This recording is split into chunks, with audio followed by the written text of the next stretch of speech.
ಅಬ್ದುಲ್ ರಹೀಂ ತನ್ನ ಕುಟುಂಬಕ್ಕೋಸ್ಕರ ವಿಮಾನ ಹತ್ತಿದ ಪ್ರವಾಸಿ, ಅಂದ್ರೆ ಹೌಸ್ ಡ್ರೈವರ್ ಆಗಿ ಹೋಗಿ ಈಗಲೂ ಕೂಡ ಅಲ್ಲಿಯ ಜೈಲಿನಲ್ಲಿ 18 ವರ್ಷಗಳ ಕಾಲವಾಯಿತು ಸೌದಿ ಅರೇಬಿಯಾದ ಜೈಲಿನಲ್ಲಿಯೇ ಇದ್ದಾರೆ. 2006ರಿಂದ ಈಗ 2024 ಆಗಿದೆ. ಆದರೂ ಕೂಡ ಈಗಲೂ ಕೂಡ ಆ ಸೌದಿ ಅರೇಬಿಯಾದ ಜೈಲಿನಲ್ಲೇ ಈಗಲೂ ಇದ್ದಾರೆ. ಯಾಕಂತ ಹೇಳಿದ್ರೆ ಅಲ್ಲಿ ಅವರಿಗೆ ಸಿಕ್ಕಿದ ಕೆಲಸ ಒಂದು ಅರೇಬಿಯಾ ಅವರ ಮಗನನ್ನು ನೋಡುವ ಕೆಲಸ ಇತ್ತು. ಆ ಮಗ ಹೇಗಿದ್ದಂದ್ರೆ ಒಂದು ಯಂತ್ರದಿಂದ ಜೀವನ ಸಾಗಿಸುತ್ತಿದ್ದ. ಅಂದ್ರೆ ಹೊಟ್ಟೆಯ ಕೆಳಗಡೆ ಚಲನವಿತ್ತು, ಮೇಲ್ಗಡೆ ಚಲನವಿರಲಿಲ್ಲ.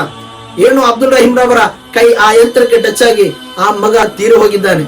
ನಿರಪರಾಧಿಯಾದ ಅಬ್ದುಲ್ ರಹೀಂ ಈಗಲೂ ಕೂಡ ಜೈಲಿನಲ್ಲೇ ಇದ್ದಾರೆ ಎಂದು ಮಾತ್ರವಲ್ಲ, ಇನ್ನು ಕೇವಲ 3 ದಿವಸಗಳು ಮಾತ್ರ ಬಾಕಿ ಅವರನ್ನು ಗಲ್ಲುಗೇರಿಸಲು.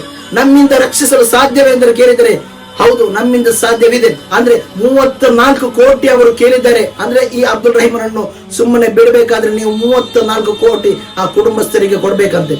ಆ 34 ಕೋಟಿ ಅಂದ್ರೆ ಇವಾಗ 10 ಕೋಟಿ ತನಕ ತಲುಪಿದೆ. ಇನ್ನು ಕೂಡ 24 ಕೋಟಿಗಳ ಅವಶ್ಯಕತೆ ಇದೆ. ಅವರನ್ನು ಗಲ್ಲುಗೇರಿಸಲಿರುವುದು ಇನ್ನು 3 ದಿವಸಗಳು ಮಾತ್ರ. ನಮ್ಮಿಂದ ಈ ಕರ್ನಾಟಕದವರಿಂದ ಆಗುವ ಸಹಾಯ ನಾವು ಮಾಡಬೇಕು. ಅಂದ್ರೆ ಆ ಅಬ್ದುಲ್ ರಹೀಂ ಕೇರಳದ ಕೋಳಿಕೋಡ್ ಫರೋಕ್ ಎಂಬ ಸ್ಥಳದ ನಿವಾಸಿಯಾಗಿದ್ದಾನೆ. ಇವಾಗ ಕೇರಳದಿಂದ ತುಂಬಾ ಸಹಾಯ ನಡೀತಾ ಇದೆ. ಈಗ 10 ಕೋಟಿ ತನಕ ತಲುಪಿದೆ. ಇನ್ನು ನಮ್ಮ ಕರ್ನಾಟಕದಿಂದಲೂ ಕೂಡ ನಾವು ಕೈ ಜೋಡಿಸಿದ್ರೆ ಅವರನ್ನು ರಕ್ಷಿಸಲು, ಆ ಅಬ್ದುಲ್ ರಹೀಮರನ್ನು ರಕ್ಷಿಸಲು ನಮ್ಮಿಂದ ಸಾಧ್ಯವಿದೆ. ಪ್ಲೀಸ್ ಎಲ್ಲರೂ ಕೂಡ ಕೈ ಜೋಡಿಸಿ, ಯಾವುದೇ ಒಂದು ಜಾತಿ ಮತ ಭೇದ ಭಾವ ತೋರಿಸದೆ ಎಲ್ಲರೂ ಕೂಡ ತಮ್ಮಲ್ಲಾಗುವ ಸಹಾಯವನ್ನು ಮಾಡಿ ಆ ಅಬ್ದುಲ್ ರಹೀಮರನ್ನು ರಕ್ಷಿಸಬೇಕು. ಅವರಿಗೆ ಬೇಕಾಗಿ ಒಂದು ಆ್ಯಪ್ ಕೂಡ ಇದೆ. ಆ ಆ್ಯಪ್ ನಲ್ಲೂ ಕೂಡ ನಾವು ಹಣವನ್ನು ಕಳಿಸಬಹುದು.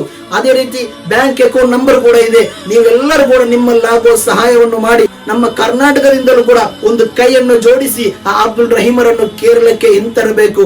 ಇನ್ಶಾ ಅಲ್ಲಾಹ್ ಅದಕ್ಕೆ ಅಲ್ಲಾಹು ತಾಲಾ ನಮಗೆಲ್ಲರಿಗೂ ಕೂಡ ತೌಫೀಕ್ ಅನ್ನು ನೀಡಲಿ.